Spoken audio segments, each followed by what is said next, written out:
হু আমরা চলে এসেছি বিশ্বকাপ সেমিফাইনালের দ্বিতীয় খেলার প্রেডিকশন বা প্রিভিউ নিয়ে।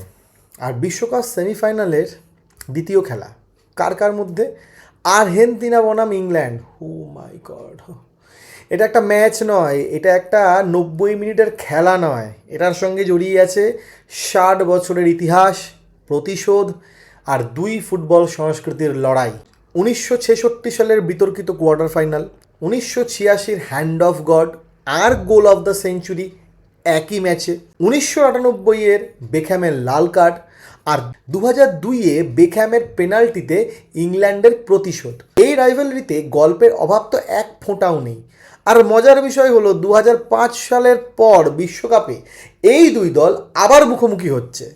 এবং আরেকটা মজার বিষয়, মেসি প্রথমবার ইন্টারন্যাশনাল ম্যাচে ইংল্যান্ডের মুখোমুখি হচ্ছে। কিন্তু এবার ইতিহাসটা যেমন একটা বড় প্রশ্ন, তার থেকেও বড় প্রশ্ন বর্তমান। আর্জেন্টিনা সুইজারল্যান্ডকে 3-1 হারিয়েছে ঠিকই, কিন্তু এক্সট্রা টাইম পর্যন্ত তাদের অপেক্ষা করতে হয়েছে বস। আর্জেন্টিনা সুইজারল্যান্ড 3-1, কিন্তু এক্সট্রা টাইম। মানে আর্জেন্টিনার থেকে যে খেলাটা আমরা আশা করেছিলাম তা কোথাও গিয়ে আমাদের একটু ভাবাচ্ছে। মানে হলো আর্জেন্টিনা কিন্তু গোল করছে কিন্তু ভাবছি গোল করে ব্লকে চলে যাব, লো ব্লকে চলে আসবো, ডিফেন্স করব, আর সেই করতে গিয়েই মরছে। আর্জেন্টিনা ডিফেন্সিভ মাইন্ডসেটে খেলেই না। আর্জেন্টিনার খেলা হলো কাউন্টার অ্যাটাক, পজিশন ধরে রেখে থ্রু দ্য বল অ্যাটাক করা। কিন্তু হ্যাঁ, থ্রু দ্য বল অ্যাটাকের যে সূত্র, তার সমাধান হয়ে গেছে, অনেক দল করে ফেলেছে। এবার অন্য কিছু ভাবতে হবে, যার জন্য আমরা দেখেছি ইজিপ্টের ম্যাচেও দেখেছি, আমরা সুইজারল্যান্ডের ম্যাচেও দেখলাম, গোল কনসিড করার পরে মেসি নিচে নেমে এসে উইংয়ের পজিশন ধরে ফেলছে। মূল প্রশ্ন আমার কাছ থেকে স্কালোনির প্রতি থাকবে, ভাই কেন নিকো পাজ, কেন সিমিওনে, কেন বার্কো খেলছে না? আমরা জানি যে স্কালোনি একটা টেরিটরি মেনটেন করে, এই টেরিটরির মধ্যে কাউকে ঢুকতে বা বেরোতে দেয় না, একটা বন্ডিং তৈরি করে ফেলেছে। বাট স্কালোনির যে সাহসটা 2022-এর বিশ্বকাপে সৌদি আরবের সঙ্গে হারার পর আমরা দেখতে পেয়েছিলাম, ম্যাকঅ্যালিস্টারকে আনা, এনজোকে আনা, তারপরে হুলিয়ান আলভারেজকে আনা, সেটা এখানে কোথাও গিয়ে মিসিং বস। আমাদের সেটা দরকার। আমাদের দরকার একটা একটা ওই সাহসী মুভ, যে yes this guys can also play like Argentina. ওটা মিস হচ্ছে বস। ওই জায়গাটা কোথাও গিয়ে মানে একটা প্রেসিং, একটা উইং প্রেসিং, একটা মাঝমাঠ, মানে ইংল্যান্ডের তো মাঝমাঠের ব্লকটা দুর্দান্ত, ওইটাকে ভাঙতে গেলে মানে হতেই পারে ম্যাকঅ্যালিস্টার এনজোকে দিয়ে হয়ে যেতে পারে, কিন্তু বারবার উইনিং কম্বিনেশন নিয়ে এগোলে ধরা পড়ে যাওয়ার সম্ভাবনাও থাকে। এবং নিশ্চয়ই তুচেল একজন দুর্দান্ত কোচ, তার কাছে কিন্তু যে ফাঁক ফোকরগুলো এতদিনের ম্যাচে আর্জেন্টিনার এতগুলো ম্যাচে ধরা পড়েছে, তা কিন্তু একদমই তিনি ভুলবেন না, এবং সেগুলোর উপরই তারা কাজ করবে। উল্টো দিকে ইংল্যান্ডও যে খুব একদম আনন্দ করতে করতে উঠেছে তা কিন্তু নয় বস।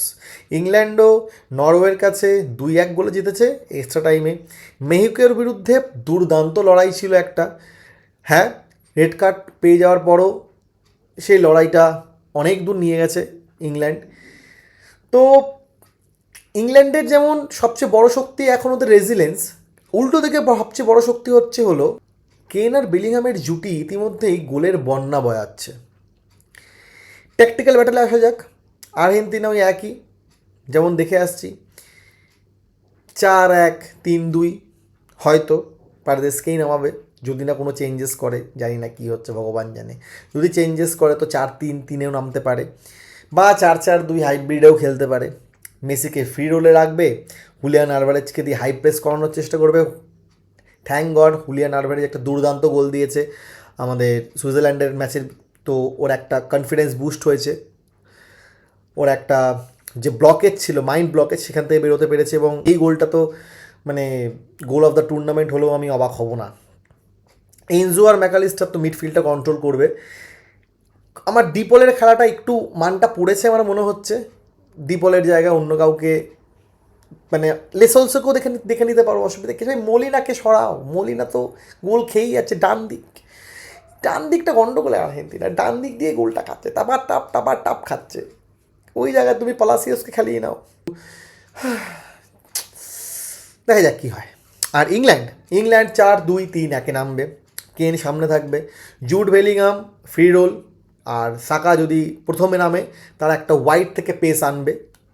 এটা তো মূল খেলা। কিন্তু ইংল্যান্ডের ক্ষেত্রে যেটা হচ্ছে হলো কনসার্নিং, সেটা হলো ডিক্লেন রাইসের একটু চোট লেগেছে নরওয়ের ম্যাচে।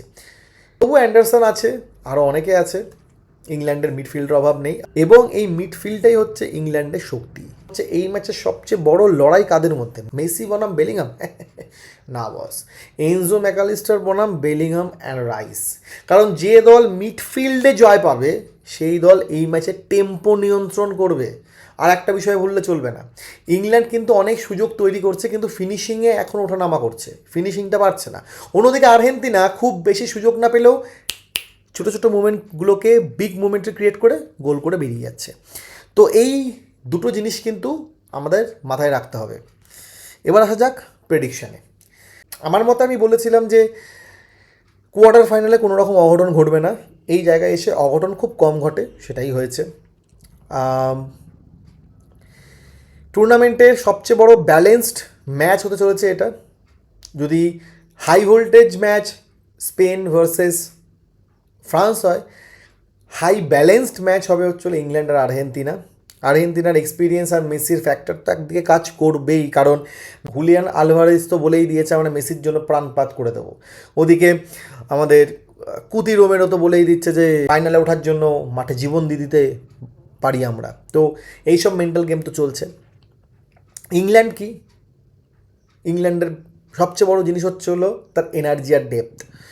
আর্জেন্টিনার লোকজন বুড়ো হচ্ছে ভাই, মন্তিয়ালকে দিয়ে কি হবে কিনা আমি জানি না, যদি হয়তো ভালো, কিন্তু মন্তিয়াল বুড়ো হয়েছে বস।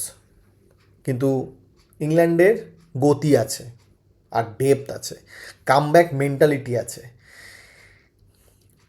এটা 50-50, এই ম্যাচ 50-50, মানে কেউ এগিয়ে নেই কেউ পিছিয়ে নেই।